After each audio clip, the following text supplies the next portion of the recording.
title of my talk today is The Human Sleep Paradox, How Social Sleep Made Us Human. And so by the end of the talk today, I'm going to try and explicitly tie in sociality, pro-sociality, and early sleep sites of Paleolithic humans to see if we can bridge the gap between our two respective interests.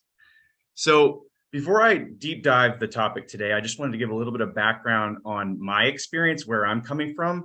I am a questions-oriented scientist. I've never been able to stay at one place very long or one model species very long, because the question of human uniqueness has been sort of the lodestar of my research interests and research topics.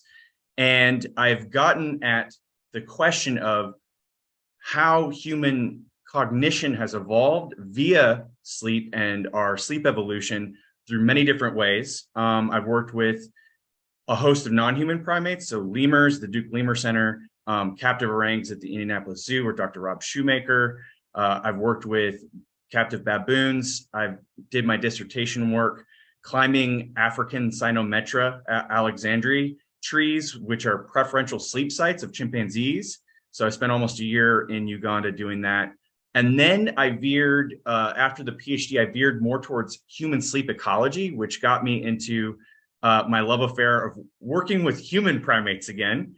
And I've worked with a host of small scale societies, including the Hadza foragers, which are one of the last populations on the planet that still, I would say, hunt and gather and forage a majority of their calories. That's changing obviously very rapidly, but it is still the case. I've also worked with wolves, with working sled dogs, with domesticated dogs, looking at human-dog coevolution and the Sentinel hypothesis, which I won't be able to go into today, but I just wanted to note here that the fieldwork sites that I've been at have been myriad, and really the reason why that is to get a broad comparative approach. It's been the foundation for a lot of the discoveries that myself, my colleagues, and my lab has contributed to. So before we deep dive human sleep ecology and human sleep evolution, I think we have to ask the very broad question, the Darwinian question of why do we sleep?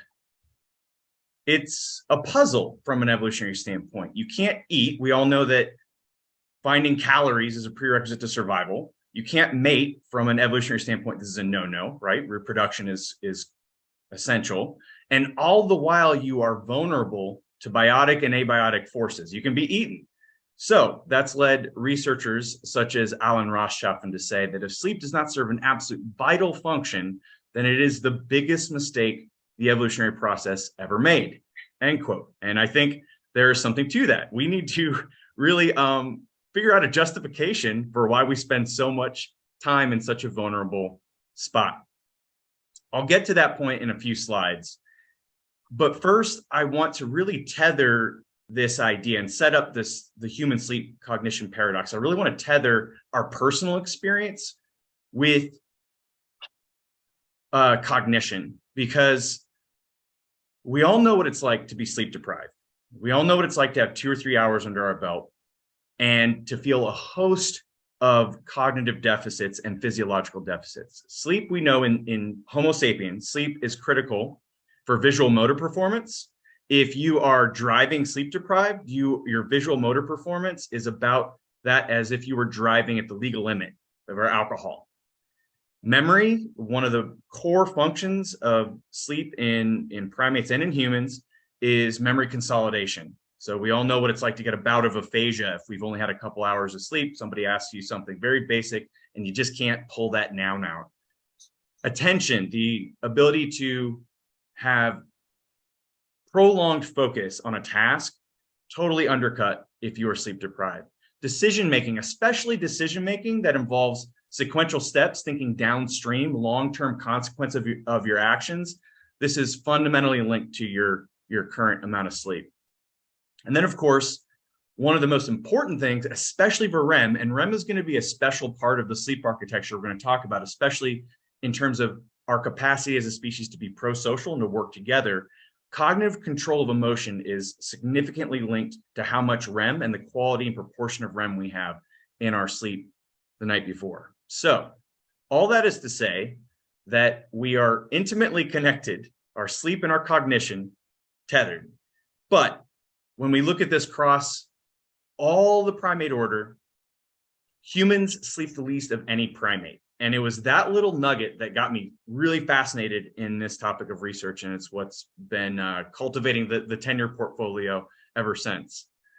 And that led us to propose in 2015, myself and Dr. Charles Nunn at Duke University, who was my postdoc supervisor, the sleep intensity hypothesis.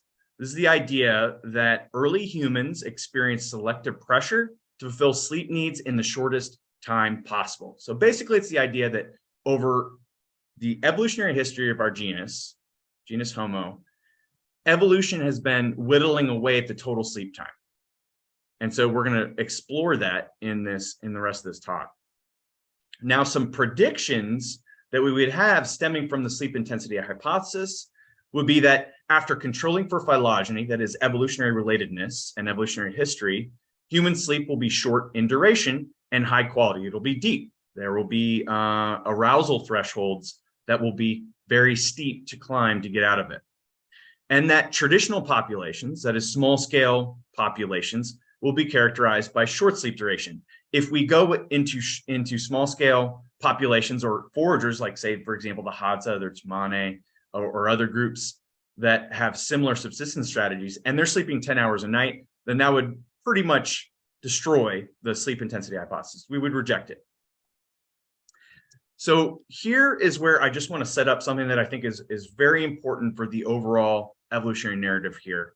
And to do that, we need to take just 1 minute to look over sleep architecture itself. So here we have your standard typical Homo sapien sleep architecture staging throughout the night. You can see it's 11 p.m. on the x-axis at the beginning of it, 7 a.m. in the morning at the end of it. And that white bar at the top, that's REM, that's rapid eye movement, associated with dreaming, associated with the social cognition, associated with emotional regulation. That REM at the top, it is biased towards the end of the sleep period. And your homeostatic drive, that slow wave sleep, that is what's being buttressed in the first part of when you fall asleep. So you're building up adenosine right now, so an alert nervous system. And as a consequence, at the end of the day, you're going to feel really, really tired because you'll have a buildup of this adenosine. And that's your homeostatic drive that's compelling you to go to sleep if you have a decent homeostatic drive coupled with a strong circadian rhythm. The key here is that there's a particular part of REM called phasic REM. It's a substage of REM where your arousal threshold is essentially the greatest it will ever be, meaning that I could probably say your name at this level of decibels and you wouldn't wake up because you're about as close to dead as you'll ever be in a 24-hour period. And it's in phasic REM. And I think this is important because to go into this stage in a prolonged way, you have to have a secure sleep site. So how did humans pull that off, right? This is a fundamental challenge for all life on this planet.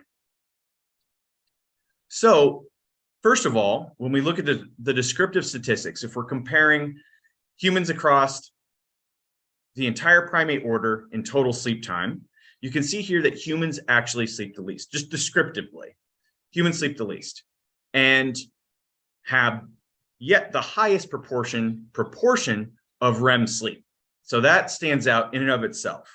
But does this hold up to further scrutiny when we look at it and we actually control for a host of really critical measures you would need to control for if you're looking at this from an evolutionary comparative framework?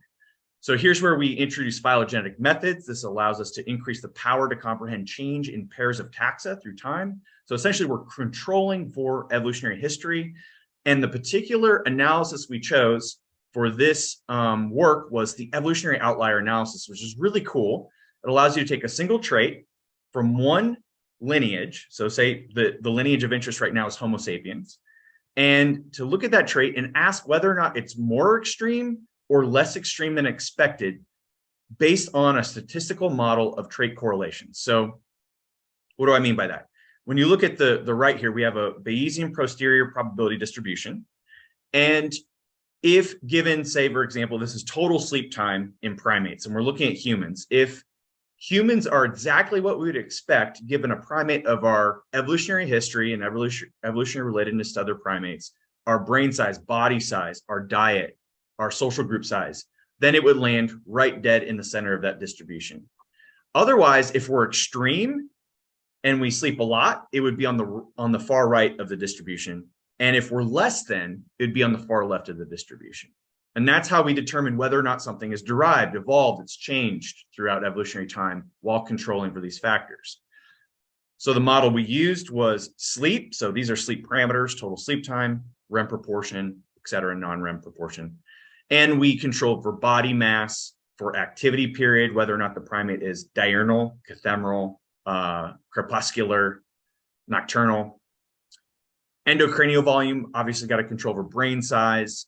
We tried to get at diet. It's really complicated because primates have such varied diets, but we did it through a proxy with percent of leaves in diet. Foraging group size as a proxy for sleeping group size. And then interbirth interval, the IBI, the idea being this was our proxy for predation, because really short IBIs, really short interbirth intervals usually mean a species being preyed upon to a high degree. And what we discovered actually was that when you look at the model, the output was that humans should be sleeping 10.5 hours. That's what the model predicted. And I don't know about you, but I am certainly not getting 10.5 hours of sleep every night. Far from it. I would say that the individuals that consistently do that are pretty much on the right side of the distribution there. So after controlling for all these factors, you can see here the actual distribution on the bottom, and then the posterior distribution on the top. And this is predicted sleep duration. And you can see humans, after controlling for all these variables, we are looking pretty weird. We're sleeping much less than you would predict. And our REM proportion is way more than you would predict. So this is basically a red flag in that humans are weird, what's going on, and what is human total sleep time. And this is pretty strong evidence that there may have been some natural selection at play here, shaping the changes in human sleep time. So this is a paper I'm working on right now, looking at foragers, large-scale agricultural, and then small-scale non-foragers. You can see here, the foragers are sleeping really through this really big global sample of actigraphy and non-actigraphy, so polysomnography data set. The foragers are sleeping about 6.6 hours a night, which is, it counters this narrative right now that you commonly see in the media that in the global north, we're experiencing a sort of a massive sleep deprivation. In fact, it looks like this has been the case for maybe 1.5 million years, and that we're maybe even going through a sleep enlightenment because our sleep sites have never been more secure or regulated. So there's a little bit of a counter narrative from our group here that we're pushing, given the actual comparative data. And so this is just the final slide about evolution here. This is a Ornstein-Uhlenbeck model, shows simulations inferring an evolutionary shift. Blue means reduction in time, red means increase in time for total sleep time. And as you can see, the humans here are really interesting. Sometime after the split with chimpanzees, human sleep time drastically reduced. So this leads us to conclude that the evidence is saying human sleep is derived. It's an evolved trait. But how and why? And that's where I think the social story comes in to effect. And to do it justice, we need to go back to Frederick Snyder. In 1966, wrote this beautiful paper in the American Journal of Psychiatry toward an evolutionary theory of dreaming, in which Snyder proposed the sleep sentinel hypothesis. This is the idea that if you're a eusocial species, if you are a species that dwells in large complex groups, there should be some mechanism by which, when a majority of the group is asleep, some individuals are alert. And so it's just a simple, elegant idea that has since been confirmed in many different species, both captive and in wild. But the issue is, how do you measure and test this in humans, particularly in humans that aren't locked into a sleep lab, right? We want free-ranging humans. But how do you do that? Well, fortunately, the bread and butter methodology in my lab has been actigraphy, which has really come into its own in the late 90s, but really has sort of opened up the game in terms of controlling for and investigating sleep-wake regulation and circadian rhythms in populations outside of the lab and outside of the West in the past decade or so. Again, trying to get at this evolutionary question, we don't want to look at populations that are basically in a state of mismatch, right? The populations that you and I are in, you all are sitting in a room with very little variation in light and temperature, despite the seasonal changes outside. Here we see a light pollution atlas. 2/3 of the world's population is now considered light polluted. This has significant consequences for the strength of our circadian rhythm. So what we want to do is, if we want to test the Sentinel hypothesis in humans, we have to do this in places outside of this light pollution. And that's exactly what I've done. This was the first population I measured sleep in. It was in a small scale society in Madagascar. And then in Tanzania, in Singele, at a Hadza camp, where I spent the summer with the Hadza. And now, which I'll have a final slide on, this is a brand new field site in South Africa. We're really excited to build to build a longitudinal site here for the first time in my career in South Africa, in Matatiele, along the Lesotho border. So this is just a little bit of a characterization of the sleep site for the Hadza. So here we have Acacia Huts. They take about 4 hours to build. The women typically build them in that amount of time. Pretty mobile. They're seasonal in terms of how long they're spending at each camp. Relatively flexible, relatively mobile, but usually they might pick up and leave after a season or two. And it's just to show that this is a population that is exposed to the elements, exposed to variation in light and temperature, which are the key entrainment factors for natural circadian physiology. Even something like a pillow doesn't actually translate into Hadzabe. With my field assistant, I was like, so where are the pillows here? Can you show me the pillows? It was like, the thing that keeps our neck straight was the answer.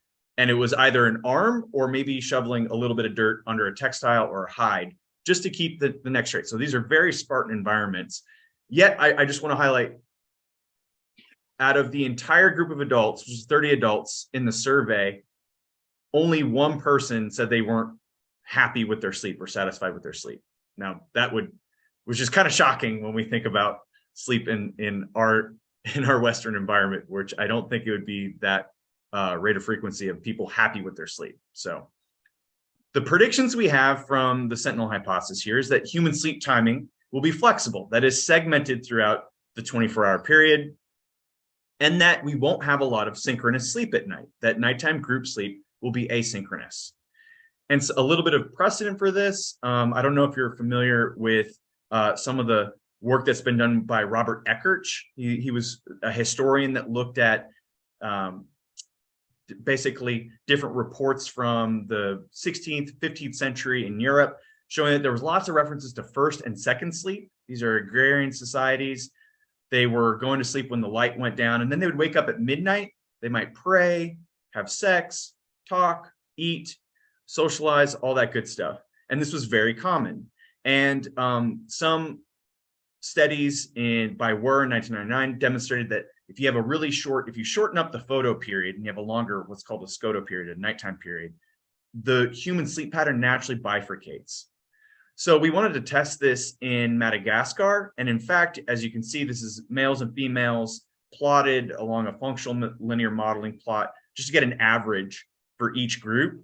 And you can see here after midnight, a lot of activity. Above that black line, a lot of activity, significant activity, showing a big break and pump in activity at that point in the night, demonstrating segmented sleep. And so the picture that we're getting is something that looks a little bit different than the picture we've imagined for ourselves in these 9 to 5 top-down regulated work and inactivity environments. We're not like the modern Western lie down and die model of sleep. Is not what we're seeing in small scale societies. We're seeing much more variation. And so thinking about this from an evolutionary standpoint, I think by the time you got to our genus, that's when these adaptations likely were coming into play this is Narikatomi boy on the left. From the neck down, these individuals going back 1.7, 1.8 million years ago were effectively modern humans. So they had big barrel chests, small scapula, straight phalanges. Only 500,000 years before, our ancestors looked something like an Australopithecine, which was basically from the neck down a chimp, curved phalanges, really long, narrow scapula, and this big teardrop shaped torso. Great for arm hanging, great for being in the trees, and likely slept in the trees. So the consequences then of coming down would have been myriad for sleep sites. Increased stability. If you have access to fire, you can thermoregulate. But the things that I want to focus on in the next couple slides are variation in chronotypes, that is your morning eveningness, and group size. And I'm going to try to bring this all together with the analogy of a shell, which I will try and land in a few slides. So thinking about our group sleep environment sorry, was there a question? No, I coughed. Sorry. Okay, all right. It came in really loud on my speaker. So okay. I'm so sorry. No, it's okay. It's okay. So thinking about our sleep sites during growth and development. If I were to poll, typically in a classroom environment, if I were to ask, how long do you think you synchronously slept with your family, or whoever you slept with during growth and development? How long from the first person going to sleep in your sleeping group to the last person getting up, do you think your sleep was synchronous? And typically I get responses like 3-4 hours. That's the typical response in our environments. Now, when we looked at this in the Hadza, you can see that red line. Above that red line means and denotes significant activity. And each one of these lines is time averaged by individual over the entire study period. This should jump out as interesting in so much that there's a lot of activity, especially at night, looking at midnight to 6. And the way we empirically tested this, I'll break down this slide here. So here you have at the far left, you have with the first dot on the graph, on the plot, you have the first individual falling asleep. And then on the far right, you have the last individual getting up. So if there is a dot at say 15, that means that 15 individuals were simultaneously awake at any given time. What should jump out to you here is that on average, 8 individuals are awake at any given epoch. And when we did this analysis, over 18,000 epochs analyzed, only 13 minutes were all the adults asleep at the same time. So synchronous sleep is incredibly rare in this environment. And when we look to see what was the driver of this asynchrony of sleep, and here we have as the response variable, this is CPM, this is a central phase measure. It's a measure of the midpoint of sleep. And when you look to see what is driving it, it's not co-sleeping children, it's not the biological sex, it's not nursing status, it's not the weather, it's literally age. So as soon as you introduce age variability into your site, so any basic demographics here, any age variability in the site, you're going to get this naturally sentinelized environment, which brings us to this idea that perhaps there's even another evolutionary function for grandparents besides just the grandmother hypothesis of alloparenting and taking care of kids. Perhaps these early to bed, early to rise grandparents were allowing for cohorts, social cohorts, shore up political alliances, party, reproduce, do all that stuff that's critical, mission critical at night, and to do so when they can sleep in the morning and have this beautiful sentinelized environment that's still safe and protected. So here we're seeing evidence that sleep is flexible, synchronous sleep is rare in foragers and small scale societies, and that chronotype is what's driving this. So when we think about this and its impacts on the human mind throughout time, you have increased activity period, you have more time to spend socializing and planning, you have more time to spend acquiring new skills, and because of that increased proportion of REM, and in fact, it's actually, to be specific, it's not an increased proportion of REM, it's a protection of REM over time. As total sleep time was whittling away, it was at the expense of non-REM, and REM was being preserved. And remember, REM is that key to be able to emotionally regulate. So greater REM means better threat priming, innovation, creativity, and perhaps even stronger social groups, which has been validated. This idea of sleep and prosociality has been validated in some work by Matthew Walker and his group. This is a paper that just came out. It was really cool, showing that sleep loss leads to withdrawal of human helping across individuals, across groups, and across societies. They actually measured this by way of donations to charities. And here it's buttressed a little bit with familiar groups, but you can still see that in both familiar and in stranger groups, helping behavior indexed versus whether or not you're sleep deprived has this effect. And so bringing this together in terms of the analogy of a shell. This is a quote from a paper, the review paper that I circulated to you guys in the Human Sleep Paradox. Here, quote, humans can withdraw anytime through the DL cycle, removing themselves from the immediate environment of their local ecology and in any environment worldwide through social and technological security by sleep niche construction. This is the idea that you have a mobile sleep site that's an exophenotype. It's basically a withdrawal into a social and technologically protected space that's bootstrapping prosociality. And what I argue in this paper is that it was likely a prerequisite to humans even moving out of Africa and to having the kinds of success that we've had on a species level scale ever since. So bringing it back full circle to this concept of human uniqueness, we can see that humans are unique in lots of different ways. We have large social networks. We have persisted in every ecological niche across the globe. We can do this by way of communication, by displacing information into the future, recalling the past. Despite being physically meek and feeble, we are the world's most dominant predator. And all this is related to our cognition, of course, right? But I just wanted to highlight also that the cognition is bootstrapped by sleep. And so last couple slides here, and this is where I'm bringing it into really getting feedback from you guys, which I'm really excited for. In the past 3 years, my passion project throughout COVID was writing my first trade book, Our Tribal Future. And it's really fantastic that along the process of researching this book, I came across The Power of Us, which I kind of see as the sister book of Our Tribal Future that is focused on psychology. Really, so mine is the same. We have the same goals in these books. Mine is just a deep dive into the evolutionary anthropology and the evolutionary biology of really how to take social identity and enhance prosociality and social harmony, and looking at it from a deep time evolutionary perspective. So I loved reading The Power of Us. It was a fantastic reference point for a lot of the psychology I reference in the book as well. So future directions, I want to take the lab. I want to look at coalition cognition, social identity, social mismatch. So I don't know if you guys are familiar with evolutionary mismatch, but it's just the idea that we're evolved for how things were, not how things are, and what happens when our environments change very rapidly and how that creates a state of mismatch. Social network analysis, and of course, seeing how sleep and health and wellness mediates all these things.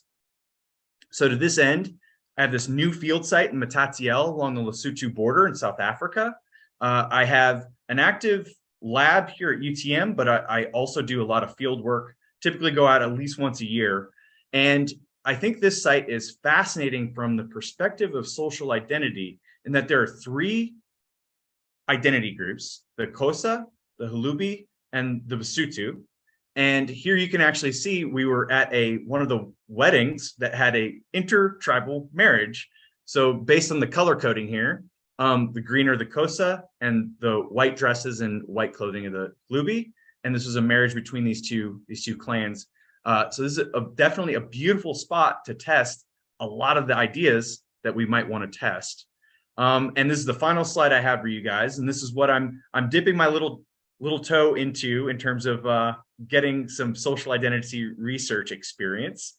And the question I'm really interested in right now is how to measure identity. Because we know that identity is a complex thing. It's not just, we don't have just one identity. We have multiple identities, a suite of identities we carry with us that can be primed to be elevated or de-escalated given our social environment or our physical environment. So how do we measure identity? And I've gotten some inspiration from your guys' work. Here we have from one of the papers from your lab, the collective identification scale. This gets at measuring the strength of identity once the identity is primed. What I'm really interested in, and I want to get some feedback from you guys with, is how to get that, to use something like this to measure an identity stack, to get like a rank order of what identities are.